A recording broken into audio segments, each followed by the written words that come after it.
think everybody has something locked away. You go, I wish I was more adventurous. I wish I'd done this. All of those things. That ownership of the choices that you want to make, but you maybe don't. It's sort of crucial to knowing yourself, and like for me anyway, for just feeling really good. Just the capacity that the water gives you for movement, especially if you're not like from a dance background. There's little gravity, there's less gravity. It's a different language under there. So I felt like, how lovely would it be to, also encounter other people who want to move but feel maybe a bit self-conscious, or just maybe need some cues, or are secret dancers, or whatever it is. Like, it just wouldn't be lovely to share this feeling, like the knowledge that you get from, like, the knowledge that you get about yourself and how you can be once you've been in the water.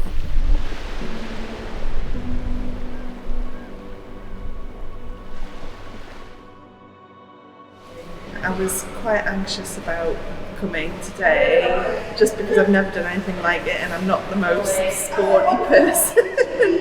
I'm definitely not a professional ballet dancer, nowhere near. I don't have that sort of natural grace. It's been years since I've actually been in water, so kind of getting in while I'm doing holding your breath, it's quite scary to start with, and I had to relearn how to kind of go underwater and not just... I've done one session with her before, and it's so different if you stop thinking of it as an exercise, but just as something to delight in. And that's what I want to get out of this. I'm doing this for the sheer pleasure of it.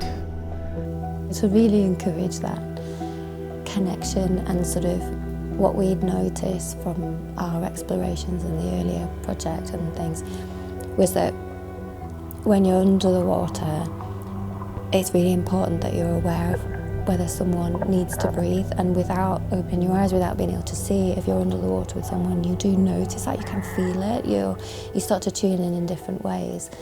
And just for like safety reasons and also for group reasons, I wanted to kind of make sure that that connection was the very first thing that we did.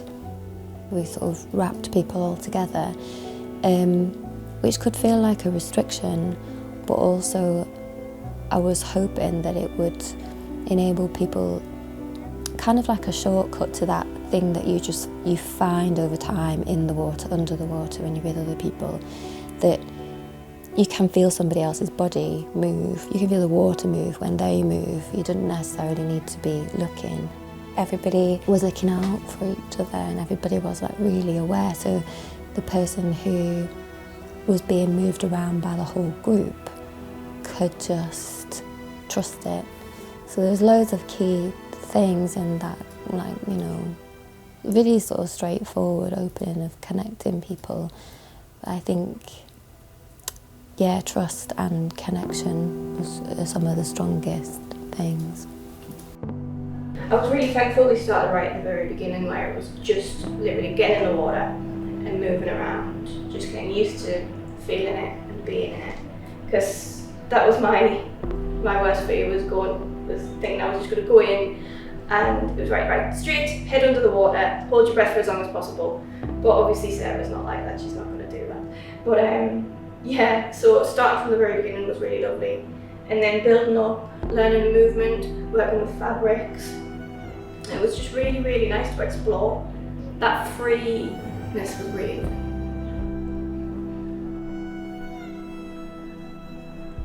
The fabric in water it's just naturally mesmeric.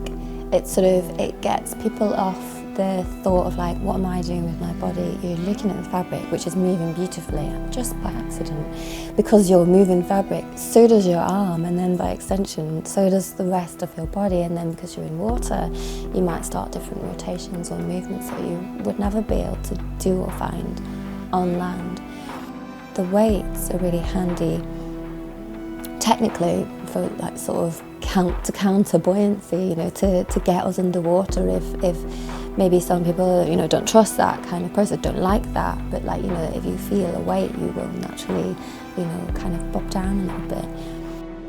And it was fascinating. It meant that it was efficient because you didn't need to make yourself move, the weights did it. This is brilliant, like you just step off the ledge. And depending on how many weights you moved, and if you wanted to find a rotation, you just lift your arms up and the weights could let you travel back. So there was a way like to use them to open up, to find where your own balances are, where your own buoyancy is, like, and to allow the weights to move you through the water. So again, there's the other ways in case there are people, it's just interesting, but like there are other ways in case there's sort of people who like really uncertain, like, oh, I don't know how to move. Everybody does, but like, you know, but if you give people weights and say, just allow yourself to like move through the water, and I was like, I'll come with you and make sure everything's fine. She said not to think of it as swimming, but just to go with the flow. It just feels more dancey, more flowing, rather than exercise of moving through water. It feels like it's more in tune with the water. I think I feel more connected to my body than I have done in quite a while. I used to go to the gym, but then obviously the pandemic happened and sort of stopped all that, and had a treadmill in the house, but it's not the same thing at all. So you just become conscious of, oh, right, I can move like this, I didn't know that, and I can't move in that way, which I didn't expect. But when you get out, the immediate feeling when you get out is just like you're grounded. You feel really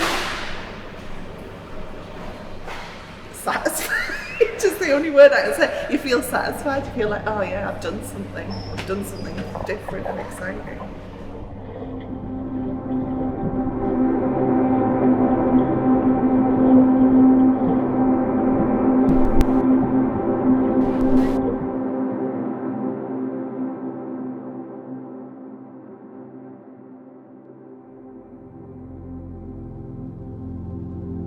That journey from session 1 through to here, I think if I'd tried to do this on session 1, I probably wouldn't have come back. So it's sort of really, even though we've been in a completely different setting, sort of really prepared you for what to expect and how to experiment with the elements.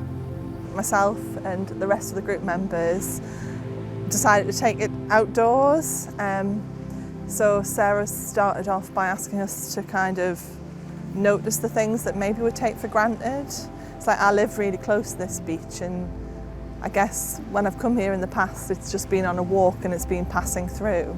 So to actually sit on the sand and notice the wind and where the sun is and where the shade is and hear the sounds of the ocean, and then to open your eyes and look and notice actually how beautiful and blue and clear it was quite a lovely way to start. And then we were using long reams of fabric and exploring movement based on the sounds, which was nice because I think you tend to be quite tight in your everyday life. You're kind of quite closed in. So to suddenly have something where the wind's pulling it in different directions, it kind of opens you up a little bit. I was saying to Sarah, I've noticed subtle changes in my body. I feel much more grounded and an even deeper sense of calm. But the fun of it is it's just having a laugh, playing with silly things and fun things, and I like to focus on the emotion I'm feeling, on the sensation I'm feeling, and it doesn't matter what anyone else thinks, whether they think, oh, you're mad or it's cold. It's how you feel. When Sarah first said we were going to do a session outside, my first question was, oh my God, where are we going to be? Is there going to be people around? Because I'm very much used to that safe space that Sarah creates when you go into these sessions. Even initially when we were out and we were doing sort of the experimenting with the fabric and stuff like that, I did notice that there was people up here, And I think for a second it did put me off, and I sort of stopped what I was doing and just kind of like took a second, and then I was like, you know what it is? It doesn't matter. Just keep going. Like, they're going to do their thing, you're doing your thing.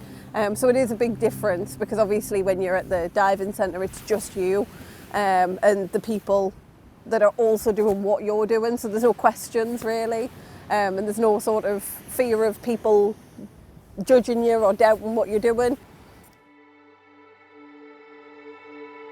Something like this, where it isn't for something else, it's just for its own thing in itself. I can't actually remember when I just spent time doing something because it was enjoyable. Yeah.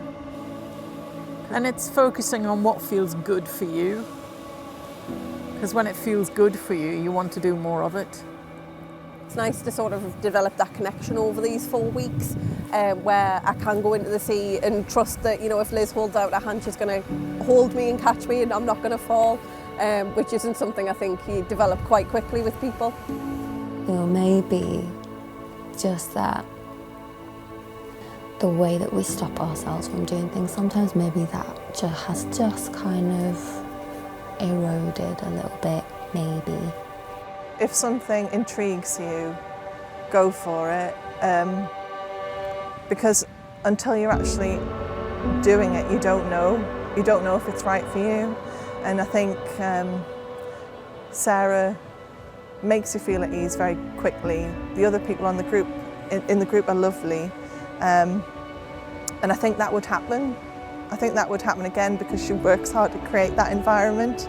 But equally, you know, if you came along and you were like, no, this is totally not for me, I don't think there'd be any judgment. I think it'd be like, well, thank you for joining us. Yeah, don't put up barriers that aren't there. Don't give yourself a no before you've tried something. Yeah.